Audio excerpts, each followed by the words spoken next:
You're listening to the Highbridge Podcast, celebrating the people, places, and history of the Highbridge area in Sedgemoor.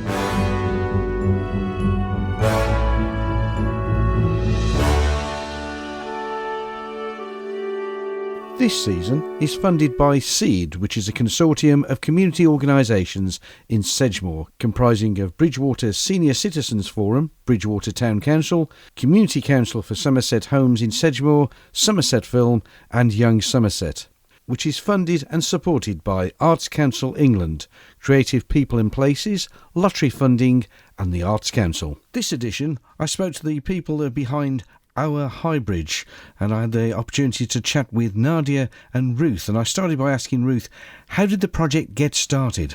I think I've always seen that in Highbridge lots of things go on, but not necessarily everyone knows about it. Also, Highbridge suffers from social deprivation. It's one of the most deprived places in Somerset, and it just needs more love and care. So about a year and a half ago, I messaged Jackie and Kyla, the other two members of our Highbridge, and said, let's have a meeting and talk about what we could do, because I know they're interested in that kind of thing as well. And we just chatted and thought, we could do some stuff, we could get some stuff going, and Nadja's my mum, so I know that she's interested in that kind of stuff, and I've spoken to her quite enthusiastically about all my ideas and stuff. Last summer we sort of went, let's do it, because now's the time. It was over COVID, it was really hard, but now's the time to do it, and we basically want to make Highbridge better. We don't have focus on one particular thing, so we're focused on everything about Highbridge. We want to make Highbridge a better place to live, to make Highbridge a better place to work, and make it look like it's loved, that people care, and that people feel good in Highbridge. And we'd like the town to have more of a vibe about it, and just feel good in Highbridge. Everyone should feel good in Highbridge. So Nadja, have you always lived in Highbridge, or did you move into the area? Well, I moved into the area originally into Bridgwater a very long time ago, 1976, and we as a family moved over to Highbridge in 1987. So I have been here quite a long time. I feel like a natural part of it now. I know it takes a while for everybody to accept you, but I think I'm probably a person that lives in Highbridge and belong to Highbridge now. So I was really enthusiastic about what Ruth was saying. So where were you before? Oh, I was in Kent. Okay, so coming into Highbridge, what was it like? What did you like? What stood out for you in Highbridge? Well, I came from Bridgwater to Highbridge, and Bridgwater's obviously a bigger town, more things going on. Highbridge was quite quiet, in actual fact. I quite like that about Highbridge. So we thought, Highbridge is a small town, a little bit overshadowed by Burnham. Well, that's a perception that we tend to have here, I think. Mm-hmm. So why not big it up a bit? Why not kind of make people notice Highbridge and try to make it into a place where people would want to come? I mean, for me, I'm involved with SEED, Sedgemoor, because SEED has concentrated their energy bringing together lots of creatives to do things in Highbridge over this last year. It has also drawn my attention to the fact that, someone needs to kind of bring it together a little bit. There's a lovely community hub over that way, over Moorland. Mm-hmm. There's a community hall over this way. Yes, Southwell Gardens. There's the church. So we've already got 4 different sort of points of the compass, if you like. And we just thought, well, why couldn't it just keep on going on? So perhaps our Highbridge can be part of the interconnectedness of branches that reach out and bring everyone together, so that we can all work together and all promote each other and just live happily ever after. The project of Our Highbridge, was that a conscious decision that it's a Facebook group? Currently, we only have the Facebook page, but we're building a website as well, which we hope to sort of promote business, community groups, not be a burnhamonsea.com, but have that kind of keeping people updated with what's going on, not necessarily news, but with what's going on around the town, and showcase some of the people and places, and just a little area on the web that you can drop into. Obviously there's people that don't go online, so we're conscious of that, and we want to develop ways of getting messages out that aren't necessarily online, so maybe more notice boards, leaflet drops, that kind of thing, so that people know what's going on and people can get involved. And Highbridge, I think there are groups of people that don't get involved, perhaps because they don't know what's going on, or they feel like they're not the kind of person that gets involved, and we want to make everything inclusive. And so do you find that people interact with the website? Do you think you're more of a just publicising other people? But ours is more of a have liked the page and then see what we post. We share, I can't remember what we've shared recently, something to do with the new drama bus, is it? That's right, yes. Yeah. The drama bus. And we shared that, and a few people perhaps tagged their friends in it to say, oh, look at this. You get that kind of thing. So at the moment that's what that is, but that's not just what we do. That's a way of promoting our Highbridge and everything else that's going on. Yes. And because the stuff that we want to do is so broad, you need a place to sort of start and spread out. What I always find interesting is the Burnham-on-Sea and the Highbridge is also where one begins and one ends. Absolutely. So there's like this vagueness of, well, they're all one, but they've got different names, but it's all one area. It's very... Is this a Highbridge event or is this a Burnham-on-Sea event? Absolutely. I mean, it'd be lovely, really, if events belonged to both places in exactly. one way. Yes. But in another way, Highbridge needs its own identity, because Burnham does have an identity. As Ruth said right at the very beginning, Burnham has a beach. You know, holidaymakers go there. What happens at Highbridge? It's still a town in its own right, and it was once upon a time. When I talk to my friends who've lived here all their lives, you know, they say it was actually the most thriving part. Burnham was just a little town where people went to the seaside, whereas Highbridge had the railway and the industry and things going on, and its own cinema, you know, these sorts of things. Yeah. We want to start projects which build it back up again into a place people want to come to, as I said earlier. It's also interesting, you mentioned as well, like, you know, people passing through, and it's the fact of, as you say, they only pass through because they think they're on their way somewhere else, and they don't realise there's actually something here. Exactly. And you could stop here instead, or as well as. As well, yeah. Because Highbridge, like Nadja said, Highbridge had obviously originally a strong identity. A lot of the houses were built for railway workers, and industry, and then we had the cattle market, the Highbridge Sunday market, and they just sort of dissipated. Even when the platforms even went at the railway station originally. There's houses built now. There used to be another platform there. Slowly all those things have gone, and Highbridge never developed an identity based on what it became, and it became more of a secondary town to Burnham because we have a joint town council. A lot of people feel like they're left out. Highbridge is, whether that's true or not is a different matter, but there's a feeling in Highbridge that Burnham gets the money because it's a seaside town. It obviously draws in the tourists and visitors, and has perhaps more shops and all that kind of thing. Whereas Highbridge gets a little bit left and gets a little bit tatty and maybe gets dumped on occasionally, and that's a feeling that people have. And another reason why our Highbridge, it needs to advocate for the residents as well. So the people that feel that way then start to feel like there's people on their side. There are people that want to do things for them, that want to get them involved and don't want to take over. No. They want to join, bring everyone in together, and we want a conversation with the community. Yeah. We don't want to tell people what to do or what they want. We want to actually have a conversation. And our first project, which was a Halloween extravaganza, so we thought, well, where are we going to start? Okay, Halloween was coming in, so we thought, let's do a Halloween extravaganza. You know, we had a raffle, we had pumpkin carving competition, we had lots of craft stalls, and it was really wonderful. It went off with a bang. We had children doing trick-or-treating. We asked the businesses if they wanted to have sweets, and they did, and children went and visited. So parents and children visited all the businesses in Highbridge. They all felt like they'd had a really good day.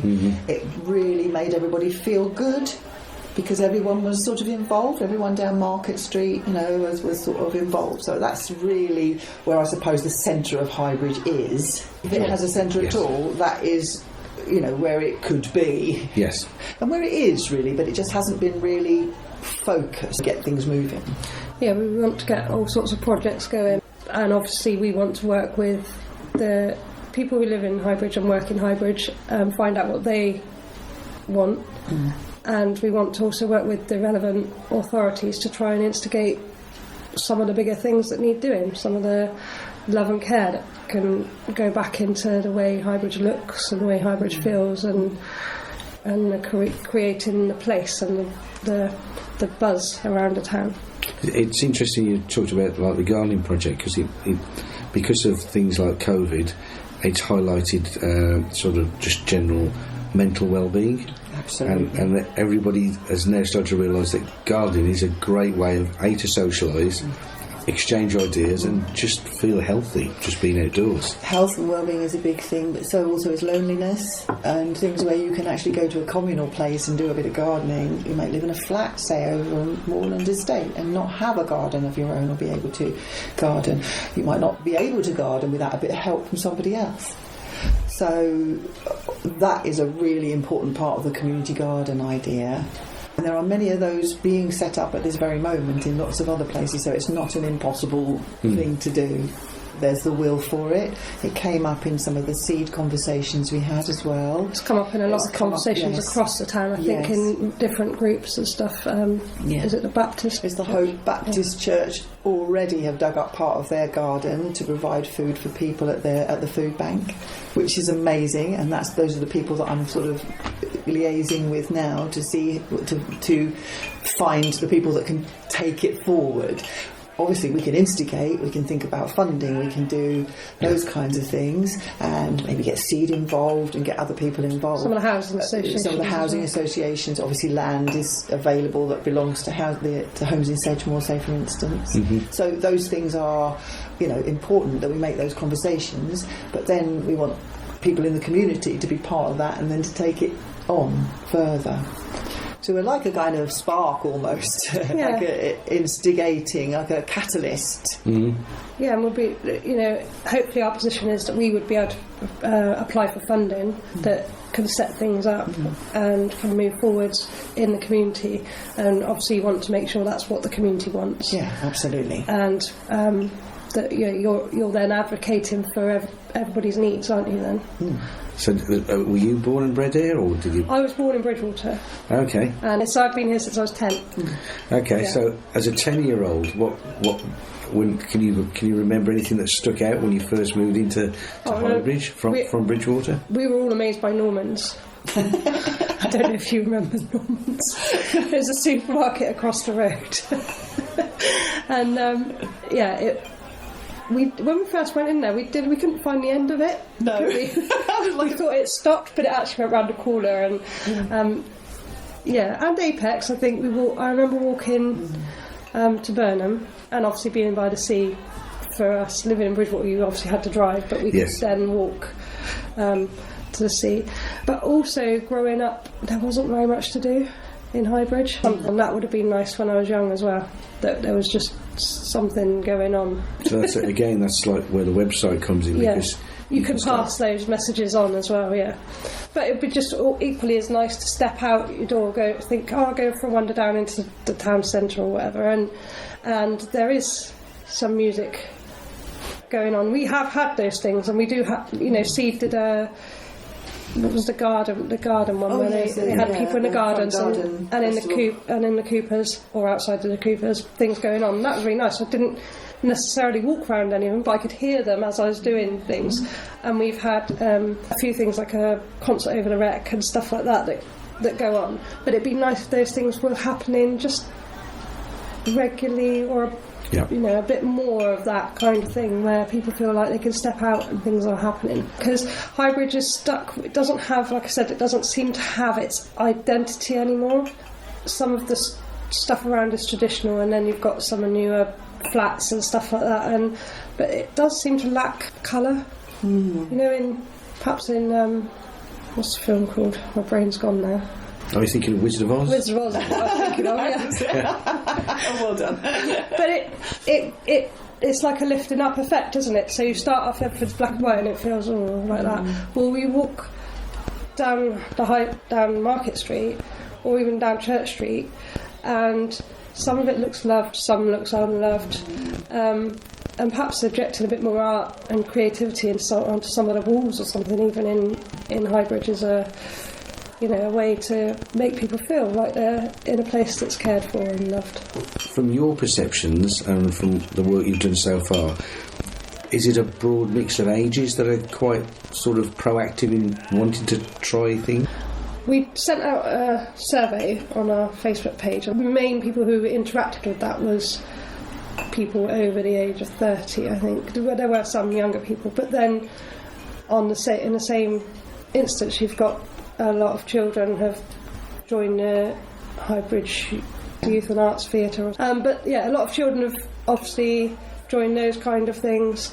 The Halloween event we had was a lot of families, but at the same time there were some just couples that came and did our little trail, our little treasure hunt trail and stuff like that. So we expected it to be a lot of families, but then there were people from Burnham that came as well. So we want to appeal to everyone. You don't want to leave anyone feeling like they're not a part of the town. But also, it's really good for different generations to mix. I mean, there's no reason why older people and younger people shouldn't be interested in the same kinds of things. It's not just for one set of people, it is for everyone in the community. And obviously, we need to listen to the community in order to find out what it is they want. And I think younger people, generally the sort of 15 to 25s, are the hardest ones to kind of really connect with. Yeah, but hopefully we're going to be able to do that. We're going to have to think about how we're going to do that, maybe through the school as well, and get them involved. Really, it's their future. I mean, some of them might move away, but some of them might stay here, and it's their town in the future. So we don't want to be instigating a town that feels to younger people like it's got nothing for them. So you want everyone to feel, like I said, we want everyone to feel like it's got something for them, and especially younger people, because they are the ones that may be here for a longer time if they don't move away. Like I didn't, I stayed, and it didn't feel like it had what I wanted from it, as I was growing up. So. And I mean, also we're well aware that that there is a climate emergency on, so we're aware that those kinds of issues are very important to all of us, obviously, but young people are very much the people that are going to take this, take on the baton about these sorts of things. So we would like it, and Highbridge could be a real example of how you can begin to get more sustainable and more green. There are lots of little ways you can do that. You could have a repair, reuse cafe or something like that, get people involved in that sort of thing, get young people involved in what happens to rubbish and making art out of it. Maybe there's lots of different ideas that we have had and talked about and thought about that we would really like to get young people engaged in doing something in the community. The things that they want to do, though, not that we're talking with them. Yes. So we're not telling them to do this, do that, but we're going, what would you like? Would you like to paint a bin? Would you like to whatever it is, to give them maybe a few ideas, and then they go, well, what about this and what about that? You just got to find the right group of people who actually go, actually we'd like to do that, and just set them up and so they can go ahead and do it. Exactly. So in a way, we're taking up kind of seeds idea that you start seeding in a community, and then the community starts to take it over. So things like what you're doing here is directly from that. So it is inspired to a certain extent by that kind of thing. The fact that funding has come into this area. And going back to what you were saying about the climate emergency sort of stuff, because Highbridge is a place already in need of regeneration, we've got an opportunity to put that money, not us personally, but whoever's putting money in, the councils, the councils and whoever and funding groups and stuff have got the opportunity to put that money into something that is more sustainable, rather than replacing all the old bits and pieces, bringing some something new. And something that will last for the centuries or decades or whatever, but also be sustainable from an environmental point of view, so it's not affecting the planet too much, so that it's bringing all that new technology in. And if you're going to start regenerating, then you need to think about those things. when you're trying to connect with the community, you've got a Facebook page, you're talking about posters and everything. Is there any other way that you can reach these people, or that you'd like them to try and reach back to you? Well, I mean, yeah, so coming up soon, COVID rules permitting, we are organising a family quiz afternoon. I think that's the 29th of January, where we hope families or just groups will come and have a quiz. We'll have sort of some coffee chats going on and stuff like that. So we thought perhaps we can chat to people there and give them the opportunity to talk to us about what they like and ask them a few questions as well whilst we're doing a bit of a fun quiz. It's good to run an event and then use that as a vehicle. Yeah, exactly. Because it takes the pressure off. Answer these questions. It's more of a chat. You know, when we had the Halloween event, people would stop and talk to us, and you get a bit of feedback, even though that was very early on. You get a bit of feedback. Obviously, like I said, we've sent out the surveys, which don't have a massive uptake because you've got to be the right kind of person to sit around and do a survey, don't you? And we hope to develop other ways of connecting with people, maybe talking with the schools.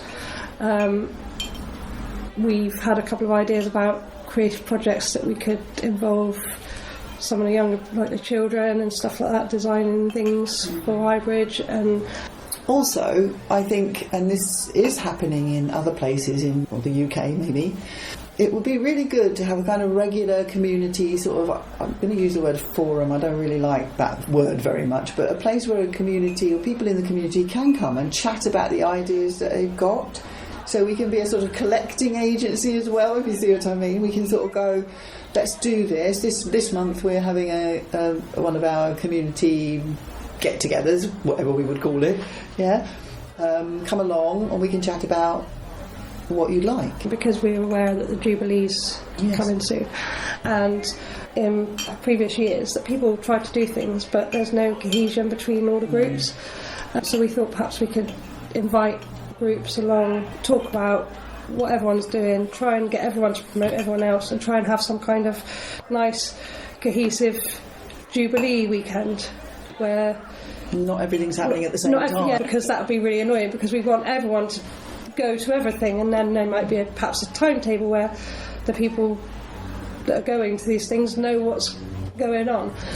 And we hope to do those kind of things perhaps for the Christmas lights and all those kind of things, so that there's a nice big event going on where everyone's involved that wants to be involved, and people can come and see a nice well put together event going on. So if people want to contact you, they can either do it by email to highbridge@gmail.com, and on Facebook. On Facebook. If there's one thing I've gathered from this, is there is no shortage of ideas from your team. No, so. That's right, yes. That's only the end of the wedge, believe me. There are lots more. So I wish you every success, and I look forward to seeing what else develops from this project. Thank you. So do we. Yeah, so do we. Thank you. As you heard, they were trying to get people together in and around Highbridge to discuss the Jubilee. Now, I know that they had a Zoom meeting towards the end of last month, and then they had a physical meeting, which I stuck along to, which is what you can hear on in the background. And once again, loads of great ideas, lots of enthusiasm. I'm so looking forward to seeing what Highbridge actually does over the next 12 months, especially now that we have our Highbridge trying to draw everyone together in a cohesive manner. And that just about concludes this edition. I would like to say a very big thank you to Ruth and Nadja for talking to us all about our Highbridge community project, but a special thank you to Luke Knight, who also featured edition 2 of the Highbridge podcast on his BBC Somerset show earlier in January, and also played sections of the podcast interviews with Corinne Curtis talking about the Nornan project and Scott O'Hara talking about Seed Sedgemoor. If you'd like to suggest someone that you think would be worth chatting to, then please email highbridgepodcast@gmail.com with your suggestion. Until the next edition, stay safe and look after yourself.